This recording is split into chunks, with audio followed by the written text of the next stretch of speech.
ئەو وێنانەی دەیبینن بەردەم بینای بەشە ناوخۆیەکانی کەمپی نوێی زانکۆی سلێمانیە.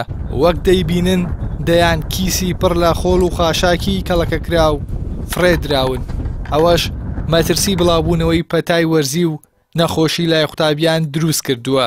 هاوکات سیمای شارستانێتی کەمپەکەشی تێکداوە.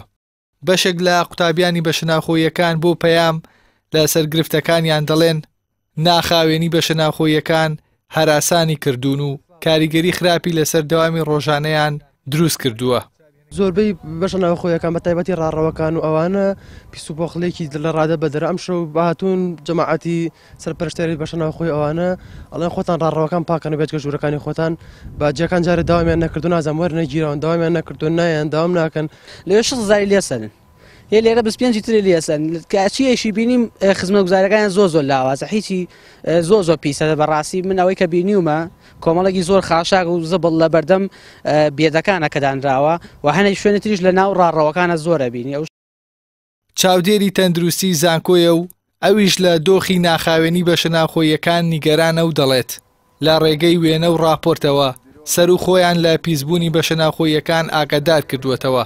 هاوکات ئاماژە بۆ ئەوەش دەکات بەتانی و سەرین و فەرشی بەشەناوخۆیەکان لە ڕووی تەندروستیەوە گونجاو نین و کێشەی سەگی بەرەڵاشیان هەیە. ئەوە چەند ساڵێ ئێمە تەقریرە نووسینەین بە سەرۆکاتی زانکۆ گوێی لێ نەگرتوین بەڕاستیەکەی کومپارەکان بە عەمەل نایە بەتانی و بەرگە پشتی و بەرگە دۆشە هیچی بە عەمەل نا هەموو هیچ چەند ساڵە ناشۆرێ و ئێرێتەوە بە خوێندکار ئەمە لە ڕووی تەندروستیەوە قوبوڵ نییە.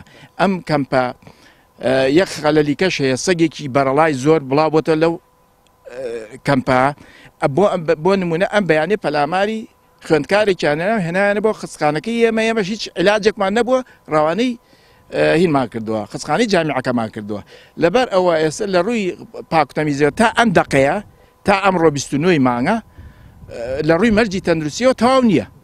بەرپرسی بەشی کاروباری خوێندکارانی زانکۆی سلێمانیە و دەڵێت کێشەکە بەهۆی نوێنەکردنەوەی گرێبەستی کۆمپانیای خزمەتگوزاری زانکۆیە لەلایەن حکوومەتەوە.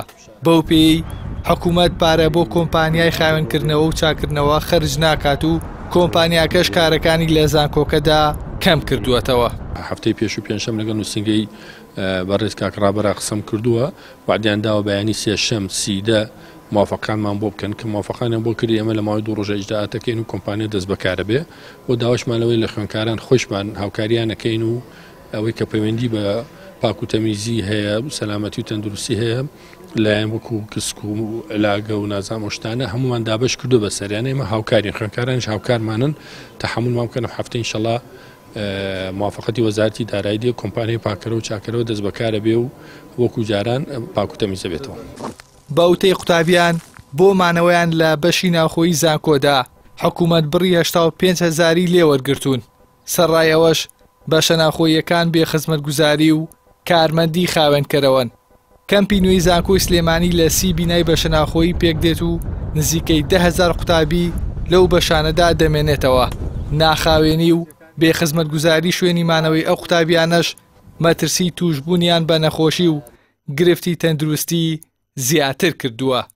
ئیحسان سابر کەناڵی ئاسمانی پەیام سلێمانی.